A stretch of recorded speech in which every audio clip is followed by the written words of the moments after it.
बैठक थी, क्या कुछ रहा था? आज नीति आयोग की 10वीं जो देश के यशस्वी प्रधानमंत्री आदरणीय नरेंद्र मोदी जी की अध्यक्षता में बैठक का आयोजन होता है। उसका मुख्य उद्देश्य 2047 तक विकसित भारत और विकसित राज्य 2047 का जो भारत का रोड मैप रखा है, सभी प्रदेशों के मुख्यमंत्रियों ने अपने अपने विचार रखे हैं और प्रधानमंत्री जी ने कहा है कि हर क्षेत्र में भारत आत्मनिर्भर बनना चाहिए, जिसकी बुनियाद प्रदेशों द्वारा बनाई गई नीतियों पर ही संभव है। सबसे पहले सभी प्रदेशों ने एक मुश्त जो पहलगाम के अंदर आतंकवादियों ने जो घटनाक्रम का अंजाम दिया, सभी प्रदेशों के मुख्यमंत्रियों ने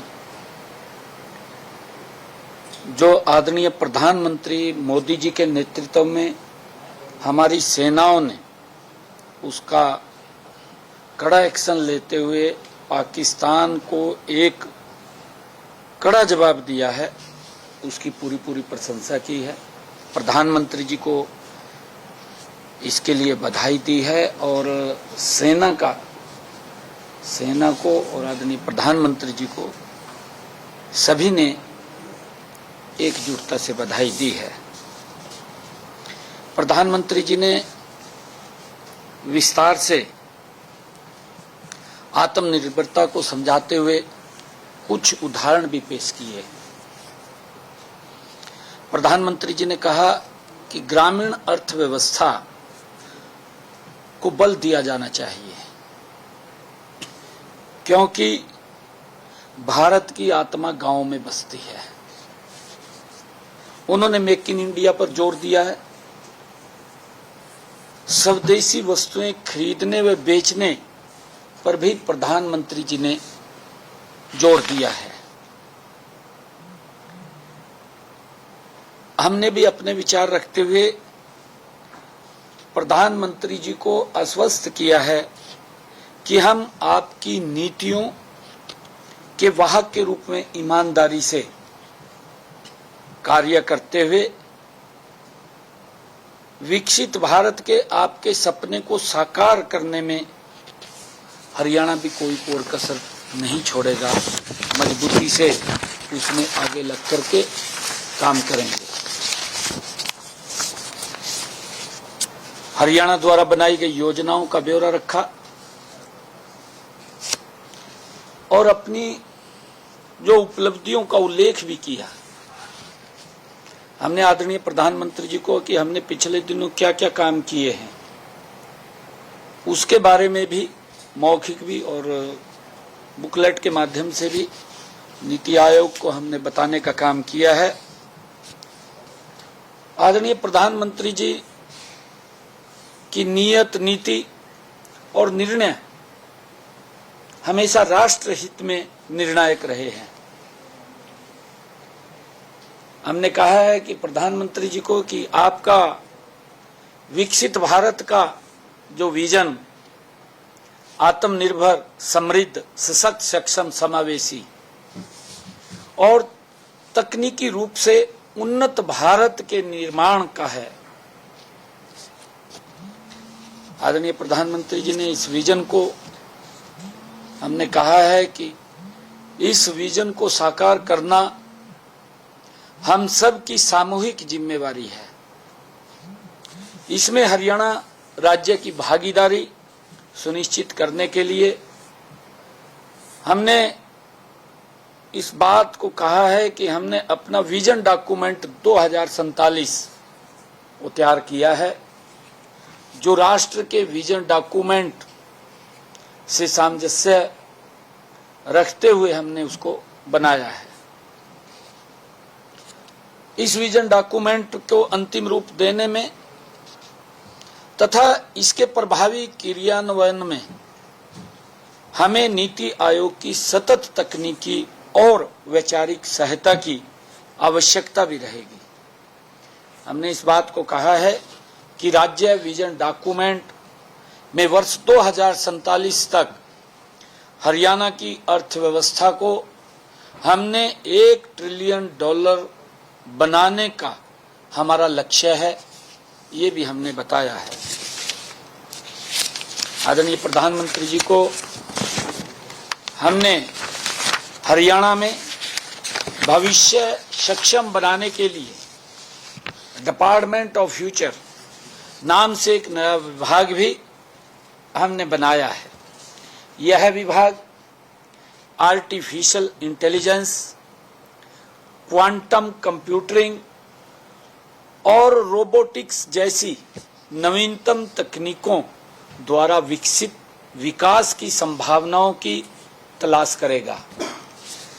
डिपार्टमेंट ऑफ फ्यूचर हरियाणा के विजन 2047 के अनुरूप $1 ट्रिलियन की अर्थव्यवस्था और समावेशी विकास प्राप्त करने के लिए दीर्घकालिक रणनीति, पहल, तकनीकी दूरदर्शिता और एकीकृत नीति बनाने के लिए नोडल एजेंसी के रूप में काम करेगा।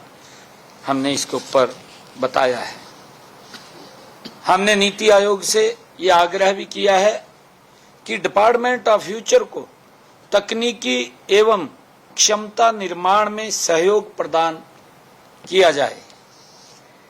हमने आर्टिफिशियल इंटेलिजेंस के क्षेत्र में आगे बढ़ने के लिए हरियाणा एआई मिशन की स्थापना वो कर रहा है। हाल ही में हमने इसके लिए विश्व बैंक से भी समझौता किया है, हमने इसका भी जिक्र किया है। हमने हरियाणा के अंदर युवाओं को स्टार्टअप्स के लिए प्रोत्साहित करने हेतु इंटर्नशिप, मेंटरशिप और सस्ता इंफ्रास्ट्रक्चर तैयार करने के लिए हरियाणा वेंचर कैपिटल फंड तेजी से कार्य कर रहा है। इसके अलावा हमने निजी निवेशकों का 2000 करोड़ रुपए का एक फंड ऑफ फंड्स बनाने का आह्वान भी किया है। उसके ऊपर भी हम गति से काम कर रहे हैं। हमने आदरणीय प्रधानमंत्री जी को और नीति आयोग को गत वर्ष मिशन हरियाणा 2047 नामक एक उच्च स्तरीय टास्क फोर्स की भी शुरुआत हमने की है। इसने राज्य के सकल घरेलू उत्पाद को $1 ट्रिलियन तक पहुंचाने व 50 लाख नए रोजगार पैदा करने के लिए काम शुरू भी कर दिया है। आदरणीय प्रधानमंत्री जी के नेतृत्व में पीएम गति शक्ति में हमने लगातार पिछले 3 वर्षों 2022, 23, 24 के लिए लैंड्स सर्वेक्षण, लैंड्स लॉक्ड राज्यों में अचीवर श्रेणी को लगातार बरकरार रखा गया है। हमने 100 करोड़ रुपए से अधिक लागत की सभी परियोजनाओं का पीएम गति शक्ति के राष्ट्रीय मास्टर प्लान से एकीकरण उसका अनिवार्य कर दिया है। हमने विनियामक बोझ को कम करने के लिए 1100 से अधिक जटिल अनुपालनाओं का सरलीकरण किया है। इससे प्रदेश में निवेश के लिए अनुकूल वातावरण बना है। जल्द ही हम हरियाणा में एक ease of doing business cell की स्थापना भी करने जा रहे हैं। हमने 37 विभागों की 230 से अधिक अधिनियमों के छोटे छोटे प्रावधान करके अपराधीकरण को समाप्त करने की दिशा में हम आगे बढ़ रहे हैं। इसके लिए हम एक राज्य स्तरीय जन विश्वास विधेयक का मसौदा भी तैयार कर रहे हैं। इसे दिसंबर 2025 तक अधिसूचित किया जाएगा। इससे विश्वसनीयता, पारदर्शी और कुशल शासन प्रणाली भी सुनिश्चित होगी। हमने आज जो अपनी नीति आयोग की 10वीं शासकीय बैठक थी, उसके अंदर हरियाणा की तरफ से ये विषय आदरणीय प्रधानमंत्री जी के समक्ष रखे हैं, जिससे कि हरियाणा जो 2047 का प्रधानमंत्री जी का विजन है, उस विजन में हरियाणा भी मजबूती से देश के साथ विकसित हरियाणा, विकसित भारत में प्रमुख भूमिका अदा करेगा। उसके लिए हमने अपना पूरा रोड मैप तैयार किया। सर, एक सवाल है, केंद्र की किस तरह के सहयोग की अपेक्षा हरियाणा सरकार करती है? क्योंकि जब बड़े स्तर की बात होती है नीति आयोग की, कहीं ना कहीं केंद्र सरकार से भी कोई उम्मीद होती है, तो कौन से ऐसे बड़े प्रोजेक्ट्स हैं जिसको हरियाणा सरकार को केंद्र की सहयोग की जरूरत होगी, जो आपने रखे हैं सामने, ये आने वाले दिनों में वो मंजूर हो सकते?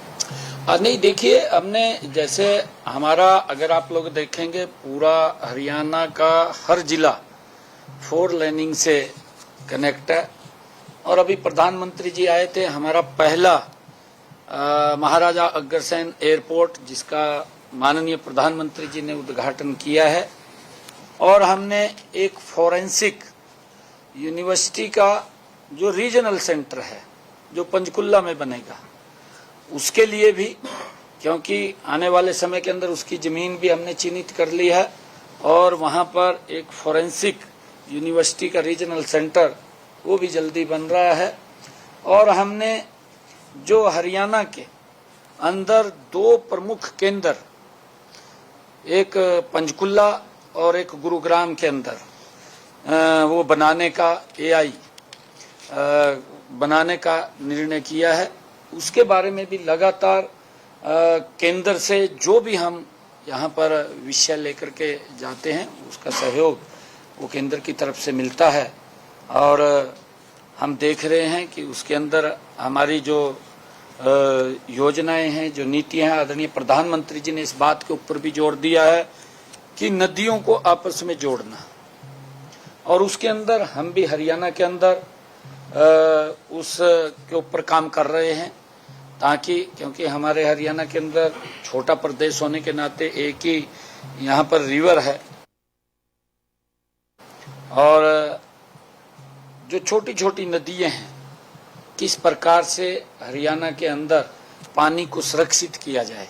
चाहे अमृत सरोवर है, अटल भूजल के तहत जो हमारे डार्क जोन के ब्लॉक्स हैं, वहां पर अटल भूजल के तहत पानी, बरसात के पानी को रोक करके वहां रिचार्ज की व्यवस्था करके उस पानी को हम उपयोग कर सकें। इस प्रकार की कई बहुत सारी नीतियां और जो केंद्र से हम लेकर के आते हैं, उसके ऊपर काम कर रहे हैं। सर, ये वो बातें जो आपने मीटिंग में रखी, क्या केंद्र की तरफ से भी कुछ कहा गया हरियाणा को कि आप ऐसा कीजिए? क्योंकि कई राज्यों को कहा है कि कम से कम एक टूरिस्ट प्लेस अपने यहाँ बनाइए। हाँ, देखिए, आदरणीय प्रधानमंत्री जी ने इस बारे में भी कहा है कि एक ऐसा ग्लोबल टूरिस्ट प्लेस वो बनना चाहिए जिसका हर स्टेट का एक अलग उसकी पहचान हो।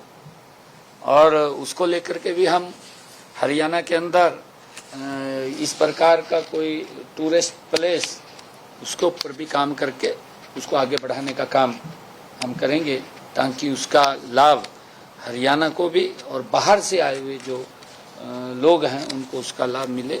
उसके ऊपर भी हम काम करेंगे, आगे बढ़ाएंगे उसको। महिलाओं को लेकर भी प्रधानमंत्री के द्वारा तो चीजें कही गई कि किस तरीके से महिलाओं को सशक्त बनाया जाए, तो कोई कानून, कोई नीति जिस तरीके से हरियाणा में देखने को मिले। आप आदरणीय प्रधानमंत्री जी ने जो लखपति दीदी है, हमने हरियाणा के अंदर 5000 का टारगेट रखा है, 5 लाख का टारगेट रखा है। लगभग 2 लाख महिलाओं को लखपति दीदी बनाने का काम, उनको सशक्त आर्थिक रूप से मजबूत करने का काम हमने किया है।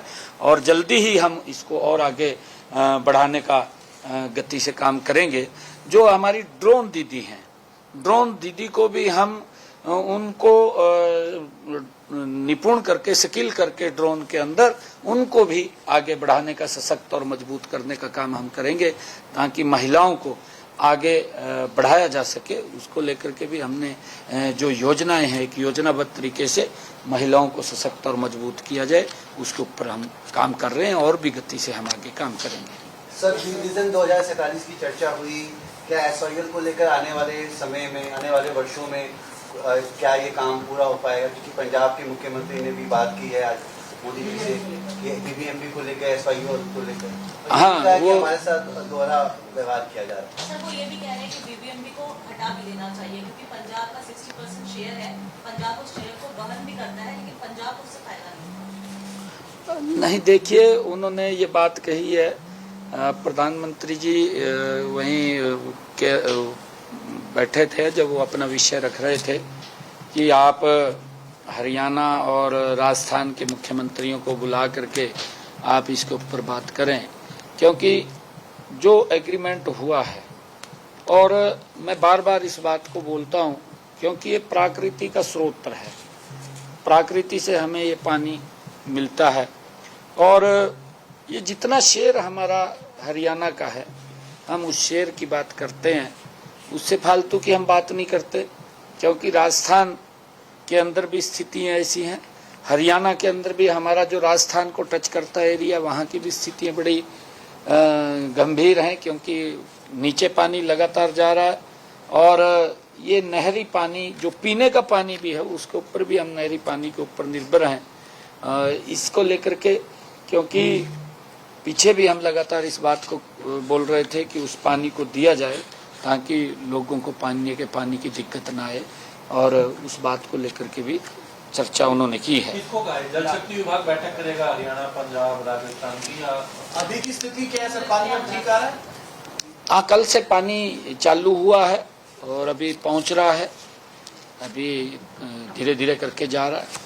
सर, एक सवाल सर, बच्चों के रोजगार से जुड़ा हुआ है। एक जो सोशो इकोनॉमी आधार पे 10 नंबर दिए जाते थे, हिम्मत सिंह ने अपनी तरफ से कहा भी कि अभी इस तरह की चर्चाओं पे ना जाएं, तमाम जो आयोग है पूरे ऑप्शंस को कंसीडर कर रहा है, कहीं ना कहीं देखा जाएगा कि किस तरह से नौकरियों में फेरबदल ना हो, जो 10 अंकों का जो लाभ मिला था वो बना रहे। सर, अब उस पर ऑफिशियल स्टैंड क्या है? वो नौकरी रहेंगी, जाएंगी? क्योंकि कोर्ट से ये सब कुछ आया था। देखिए, क्योंकि ये सोशो इनकम का एक विषय था, माननीय कोर्ट ने उसके ऊपर जो भी फैसला दिया है, और उसको हम देख करके कोई दिक्कत का विषय नहीं है, देख करके, क्योंकि जो बच्चे उसको रिवाइज करने के लिए बोला,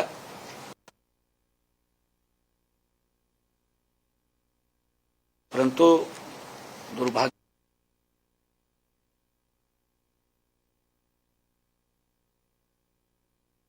है, कांग्रेस के पास हम बैठे हैं ना भाई, इतने कपड़े ना तार तू, ऐसा क्यों कर रहा है तू? तो जमी कमाल ही कर गया जमी। अरे अभी तो 6 महीने हुए हैं, तो अपने उड़ी तो देख ले तेरे समय के अंदर क्या होता था, तो थोड़ा सा उसका भी गुणगान कर दिया कर।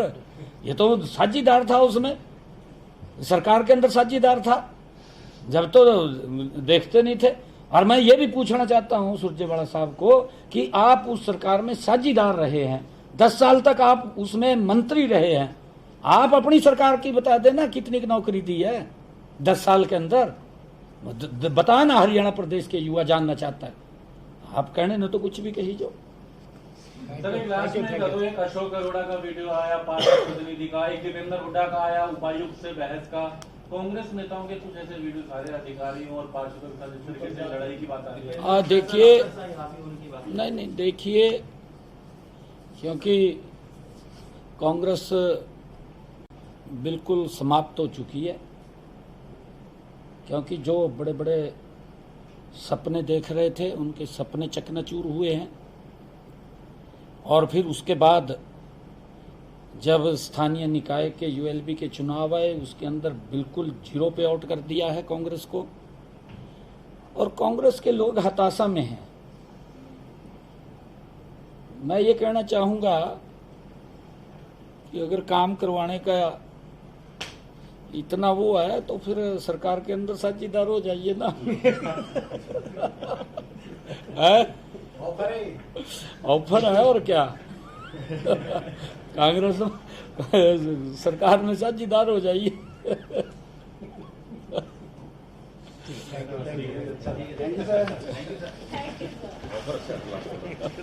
अभी ऑफर जाएगा।